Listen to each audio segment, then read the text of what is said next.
দেখো প্রলয়ের ডিমান্ড তো ছিলই। আবার প্রলয় যখন 2023 সালে এসেছিল জি5-এ, অবভিয়াসলি তখন দেখার পরে এটা একটা রেকর্ড তৈরি করেছিল সাবস্ক্রিপশন এবং মানুষের ভালো লাগার দিক থেকে। বাংলা ওয়েব সিরিজ সবথেকে বড় ওয়েব সিরিজ ছিল আবার প্রলয়, এবং আবার প্রলয় 2 এর ডিমান্ড ওখান থেকেই তৈরি হয়েছিল, এবং তাই আমরা আবার প্রলয় 2 বানিয়েছি। এবারের আবার প্রলয় 2 আরও বড় করে এসছে অবভিয়াসলি। তো মানুষের ভালো লেগেছে বলেই এসছে। যদি আবার প্রলয় 2 ভালো লাগে ক্যানভাস, তাহলে এর থেকেও বড় করে তৈরি হবে। বাট শুধু দেখো, আমরা ক্রিয়েটার, আমাদের কাজ হচ্ছে আরও ভালো, আরও বড়, আরও কিছু নতুন করে দেখাতে হবে আর কি। তো সেটাই করার চেষ্টা হয়েছে অবভিয়াসলি।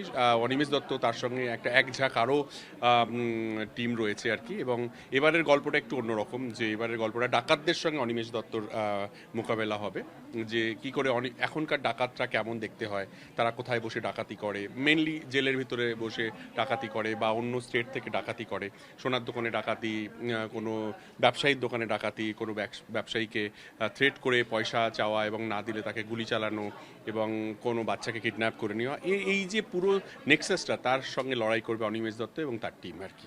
এটাও আনকমন। না, ডাকাতি জানো এবং পড়ো, যে ডাকাতির গল্প কিন্তু দেখোনি কখনো, এই ধরনের এই গল্পটা দেখোনি। এটাও একটা রিয়েল গল্প, এগুলো রিয়েল স্টোরি থেকেই উঠে আসা গল্প থেকেই বানানো এই আবার প্রলয় 2।